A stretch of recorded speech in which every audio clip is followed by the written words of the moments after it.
ahí, politics or country. O sea, tiene que Kevin McCarthy, el presidente de la Cámara, decidir si él quiere seguir siendo presidente de la Cámara o si va a aprobar el presupuesto o la medida realmente que extiende el presupuesto de los Estados Unidos o cierra el gobierno. O sea, o cierra el gobierno federal o esa es una alternativa, o él pierde la presidencia si se une a los demócratas, el jefe de los republicanos en la Cámara de Representantes.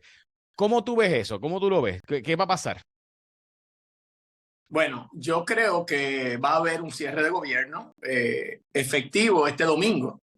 Todo parece indicar que Kevin McCarthy se ha convertido en la última víctima de la componenda de los grupos más radicales de derecha republicana y su principal líder, que es Donald Trump. Ya Donald Trump ha dicho públicamente que eso de cogerle miedo al cierre de gobierno es un error, que hay que se cierre el gobierno y se le echa la culpa a Biden. Y eso es lo que hay detrás, es que ya estamos en la campaña política y Trump, que como ustedes saben, ha sido acusado ya en 4 grupos o digamos indictments o acusaciones federales y estatales, tiene 0 que perder con este cierre. Así es que eso es lo que está detrás. ¿Qué le pasa a McCarthy, como tú planteas? McCarthy tiene un problema, porque él podría llegar a un acuerdo con los demócratas y algunos de sus republicanos, pero eso ciertamente va a ser usado por los grupos de derecha para sacarlo, desbancarlo como presidente de la Cámara. Y yo creo que McCarthy no tiene esa vocación. Él estuvo dispuesto a someterse a más de 14 rechazos, donde no logró mayoría y siguió intentándolo. Yo no creo que ahora él le entre un gusanito de sacrificio patriótico. No lo creo, no me parece.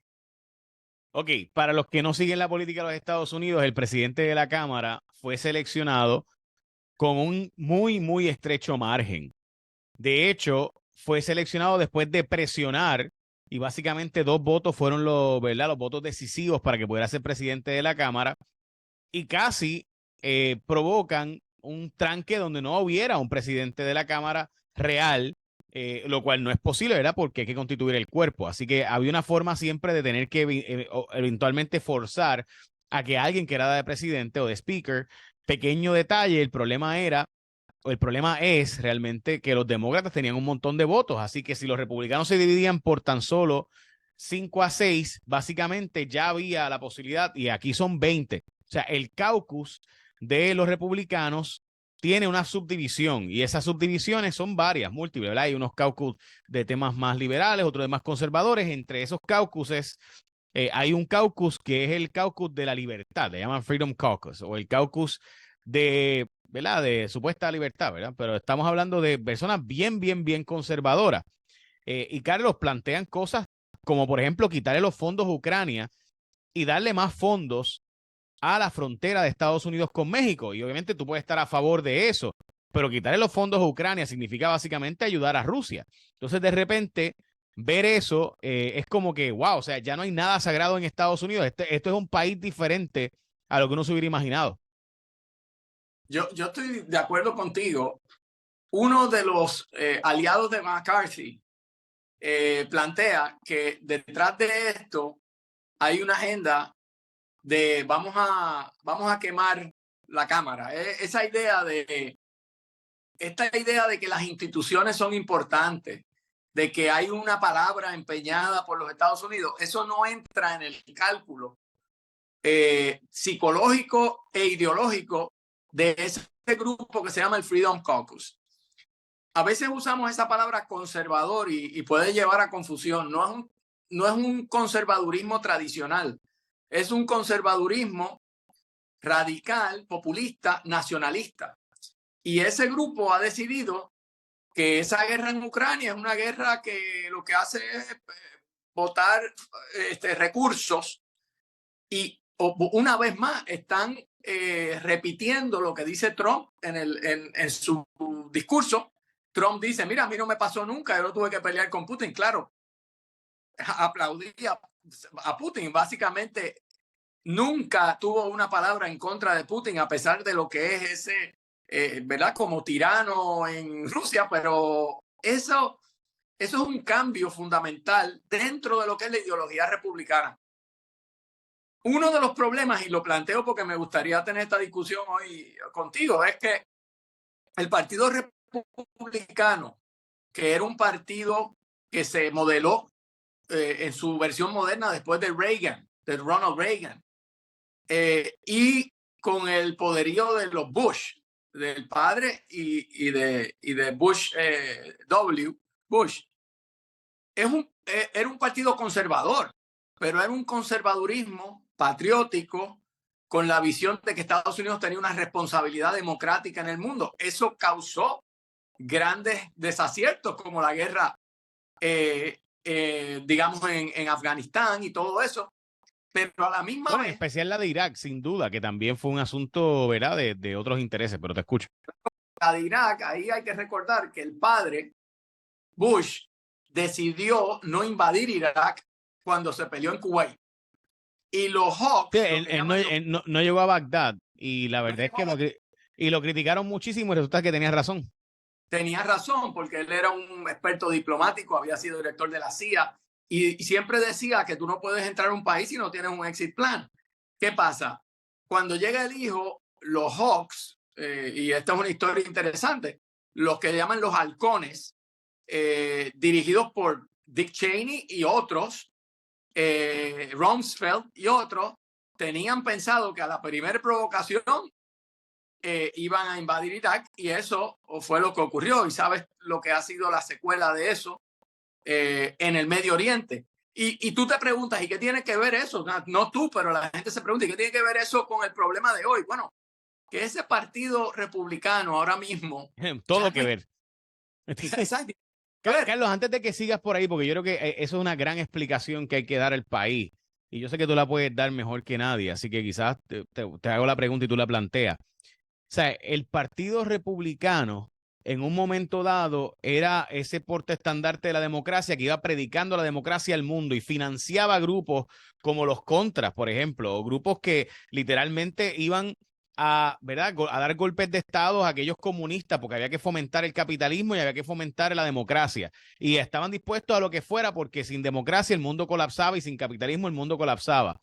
Hoy día ese partido, de hecho, en eso, por eso George H.W. Bush, el papá de George W. Bush, el último presidente Bush, no entra a Bagdad. Y no entra a Bagdad después de la guerra de Irak, después de la guerra de Kuwait, perdón, en el 89, precisamente pensando o planteando que la inestabilidad que tú ibas a crear en un país petrolero era muy brutal y le iba a dar recursos económicos, le iba a dar dinero a gente que después, como ISIS. O sea, Bush padre sabía lo que significaba tú dejar sin un líder, un jefe, la zona del petróleo, la zona de Bagdad, la zona de Irak.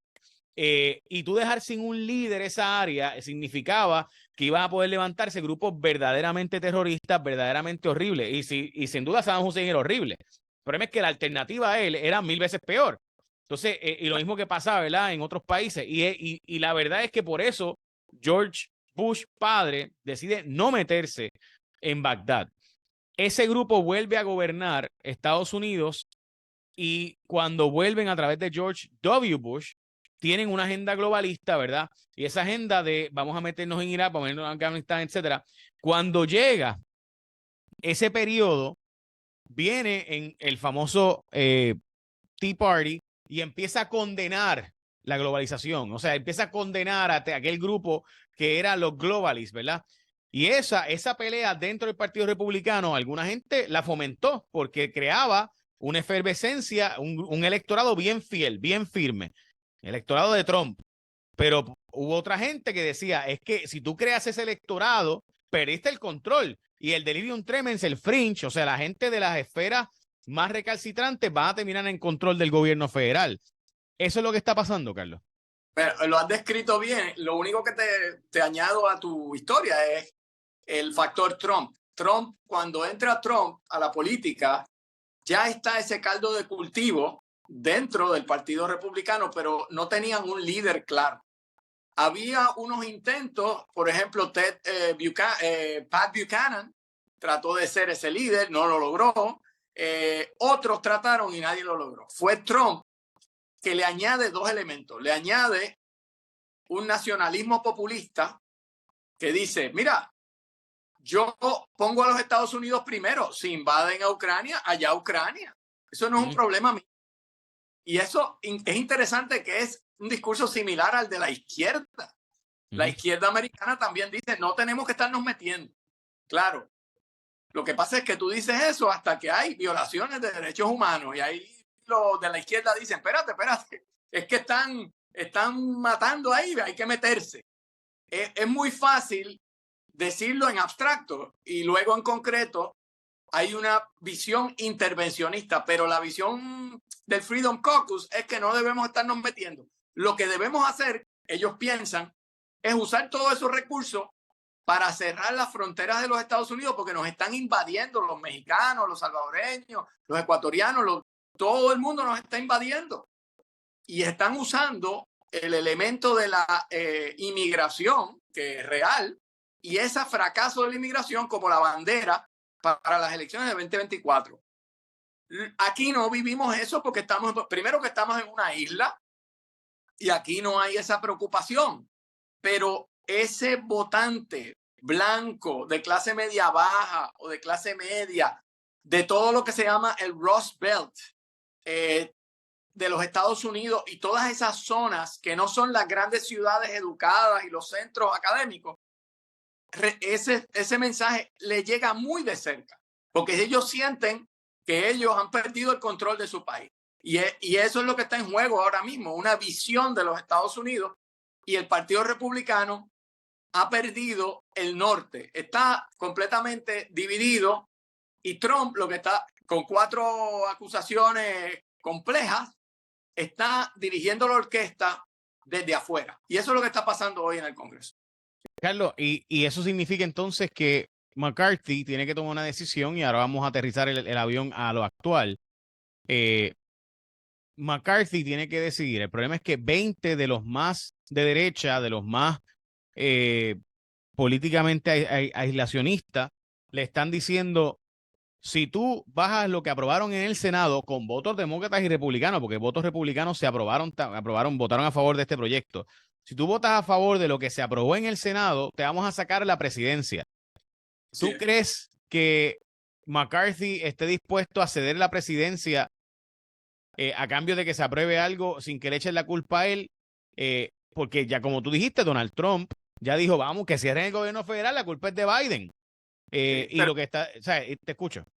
Yo no, Jay, esa pregunta es la pregunta que se hace todo el mundo en Washington, pero por lo que yo he podido observar, y dicho sea de paso, como sabes, la semana pasada estuve en Washington y pude hablar con un montón de gente. McCarthy, aunque es un líder débil, no quiere soltar la presidencia.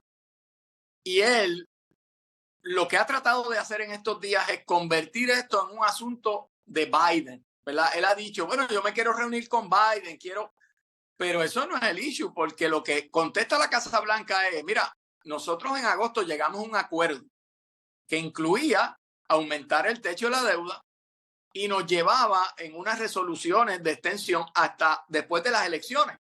¿Con qué objeto? Con el objetivo de que ninguno de los candidatos tenga que estar bregando con esto antes de las elecciones. Porque ahora lo que se ha convertido, Jay, es en el juego de la culpa. ¿Quién va a cargar con la culpa? Cuando cierre el gobierno federal y millones de empleados federales se queden sin su cheque, gente se quede sin beneficio, servicios se tengan que limitar, alguien va a cargar con la culpa. Lo que dice Trump es crooked Biden, el malvado Biden, le puso crooked igual que le puso a Hillary, es quien va a cargar con la culpa. Pero algunos legisladores y los senadores republicanos dicen, eso no es tan obvio y tan sencillo, porque yo tengo que explicarle a mis constituyentes por qué cerró el gobierno y cuánto tiempo va a cerrar, porque los cierres de gobierno casi siempre son de duración corta. Los más largos han durado poco más de un mes. pero no son indefinidos porque en algún momento se llega a un acuerdo. Pero ¿cuál va a ser ese acuerdo? Todas esas interrogantes yo creo que están sobre la mesa y me da la impresión que McCarthy no está listo para dar el brinco porque pierde la presidencia. Así que lo que va a pasar es que va a haber un cierre de gobierno el domingo. Todo lo que parece es esto, cierre de gobierno el domingo. Siempre en la política, lo digo porque hay que decirlo, a veces a las tantas de la noche se llega a un acuerdo. Y puede ser que hoy se llegue a un acuerdo a última hora. Podría pasar. Pero no es lo que se está comentando en Washington. Hay una percepción general de que habrá un cierre de gobierno el domingo y no sabemos cuándo se vuelve a abrir. Ok, Carlos, y sé que tienes otros compromisos que te dejo con esta, pero sí antes quisiera tener tu impresión sobre si realmente Biden cargaría con la culpa o cargaría a McCarthy y los republicanos. Planteo esto porque ya el Senado está aprobando una medida, o sea, ya el Senado brincó la cuica y logró votos republicanos, o sea que difícilmente, o sea, los datos, ¿verdad? Los datos son importantes, pero el marketing, el genio del marketing de Donald Trump, que hay que decirle que es el genio del marketing, aparenta ser que siempre logra de alguna forma sobrevivir, ¿verdad? Y ese genio del marketing ha logrado siempre virar la cosa a crooked Biden, crooked Hillary, crooked Biden, Old Joe, etcétera, Fart Joe, etcétera. O sea, todas las cosas que él dice. La verdad es que tengo que decirte que aunque los datos son que el partido demócrata en el Senado, junto con republicanos, se unieron para aprobar esta medida, si la medida pasa a la Cámara, se aprueba. El problema es que estos grupos están diciendo no lo vamos a permitir que se lleve a votación y si lo lleva a votación te sacamos de presidente de la Cámara, a McCarthy. Así que, ¿quién cargaría la culpa aquí? Es una buena pregunta porque la visión generalizada es que los republicanos de la Cámara parecen ¿verdad? Los culpables, el liderato de McCarthy y los del Freedom Caucus. Sin embargo, vivimos en los tiempos de la posverdad y de los fake news. Vivimos en tiempos donde en realidad hay una gente tan fanática por un lado y por el otro que van a creer lo que quieran creer. Y a mí me parece que Trump, como tú dices, lo que Trump quiere lograr es un ejemplo de que Biden al final del camino no tiene los recursos, la fortaleza. Fíjate que todo el lenguaje de Trump es Biden es débil y es corrupto, es crooked con el hijo. Y yo soy el fuerte, yo soy el que voy a imponer orden.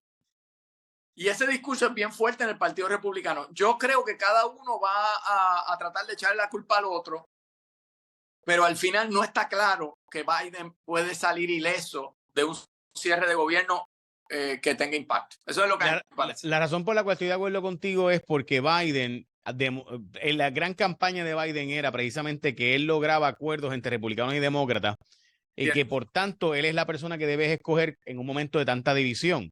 Pero si ocurre un cierre de gobierno, pues Trump puede decir repetidamente, ven, no logra ningún acuerdo, pues es que no tiene liderato, no tiene la fuerza política. Y pues ese es el motor obviamente detrás de todo esto y obviamente esa es la forma de venderlo y hay que decir que Donald Trump es un genio vendiendo lo que sea, the art of the deal. Es así y quiero añadir que ese punto es muy importante. Biden, como parte de su campaña, una de las cosas que dice, logramos el acuerdo más grande para incentivar la economía. Sí, pero eso ya pasó. Un cierre de gobierno va a ser parte del contramensaje. El mensaje de que mira, Biden no logra nada. Hasta le cerraron el gobierno porque no pudo lograr un acuerdo. Y la mentalidad para el pueblo americano, ¿verdad? De a pie. No está muy claro todo eso del liderato y las facciones. Hay un presidente y hay un Congreso. Y ahí no se pusieron de acuerdo. ¿Y qué pasó con el presidente? O sea, es una mentalidad que es fácil de manipular porque esas cosas que nosotros discutimos de las facciones y los grupos ideológicos, eso el pueblo